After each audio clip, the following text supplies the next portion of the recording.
અને હવે સમાચાર જોઈશું વિગતવાર। શરૂઆતમાં વાત કરીશું કેન્દ્રીય ગૃહમંત્રી ગુજરાતના પ્રવાસે છે, ત્યારે અમિત શાહ ગુજરાત પ્રવાસે આવ્યા છે ને કે તેમના દ્વારા વિવિધ કાર્યોનું લોકાર્પણ કરવામાં આવી રહ્યું છે। ગાંધીનગર લોકસભા વિસ્તારના વિવિધ પ્રકલ્પોનું લોકાર્પણ કરવામાં આવ્યું છે।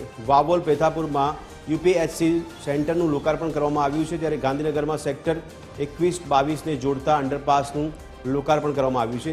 ત્યારે પેથાપુર યુપીએચસીનું લોકાર્પણ કરાયું છે, કોલવડા તળાવનું પણ લોકાર્પણ કરાયું છે। અને તો આજ અંગે વધુ વિગત સાથે અમારા સંવાદદાતા મૌલિક ઉપાધ્યાય ગાંધીનગરથી જોડાયા છે। આ મૌલિક, જણાવશો કેન્દ્રીય ગૃહમંત્રીનો કાર્યક્રમ કયા પ્રકારનો રહેશે, નિર્ધારિત કાર્યક્રમ મુજબ હવે કયા કયા વિકાસ કાર્યોનું લોકાર્પણ કરવામાં આવશે? મૌલિક, પહેલા 3 કાર્યક્રમો છે ગાંધીનગર તે પૂર્ણ કર્યા છે ગૃહમંત્રીએ। અત્યારે હવે કોલવડા આવવા માટે ગૃહમંત્રી છે તેઓ નીકળી ચૂક્યા છે। ખાસ અલગ અલગ 5 કાર્યક્રમો છે તેમાં ગૃહમંત્રી છે તે હાજરી આપવાના હતા, જેમાં વાવોલ ખાતે નવનિર્મિત પ્રાથમિક આરોગ્ય કેન્દ્રનું તેમને લોકાર્પણ કર્યું છે। સાથે જ 4:45 વાગે સેક્ટર 21 અને સેક્ટર 22ને જોડતા જે કાર્યક્રમ છે તેનું પણ લોકાર્પણ કર્યું છે। પેથાપુર પ્રાથમિક આરોગ્યનું લોકાર્પણ તેમના દ્વારા કરવામાં આવ્યું છે।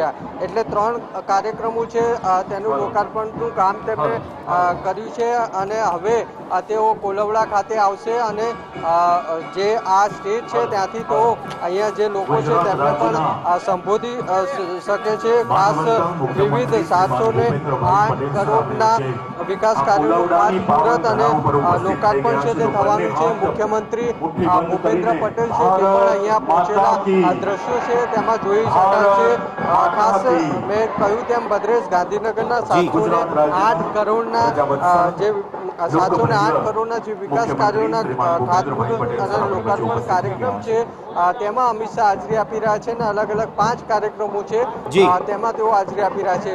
અત્યાર સુધી 3 કાર્યક્રમો પૂર્ણ થયા છે અને હવે જે આ કાર્યક્રમ છે જ્યાં જાહેર સભા કોલવડા ખાતે ત્યાં થોડી વારમાં અમિત શાહ છે તે પહોંચશે। અત્યારે મુખ્યમંત્રી ભૂપેન્દ્ર પટેલ છે તેઓ અહીંયા પહોંચી ચૂક્યા છે। સાથે સાથે જ અનેક ધારાસભ્યો છે તે પણ અહીંયા પહોંચ્યા છે અને આ કાર્યક્રમમાં હાજરી આપી રહ્યા છે। જી ભદ્રેશ। જી મૌલિક, આજે કોલવડા ખાતે જાહેર સભાનું આયોજન કરવાનું, તેમાં અમિત શાહની સાથે મુખ્યમંત્રી સિવાય કયા કયા નેતાઓ હાજર રહેશે અને ત્યાં બંદોબસ્ત કેવો ગોઠવવામાં આવ્યો છે? મૌલિક,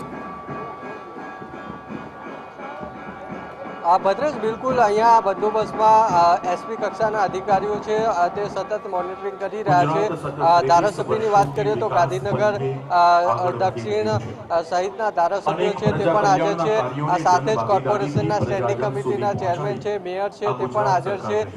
સાથે સાથે તમામ પદાધિકારીઓ છે અને હોદ્દેદારો છે ભાજપના તે પણ કાર્યક્રમો છે તેમાં અત્યારે હાજર જોવા મળી રહ્યા છે। જી મૌલિક, ખૂબ ખૂબ આભાર સમગ્ર માહિતી આપવા બદલ।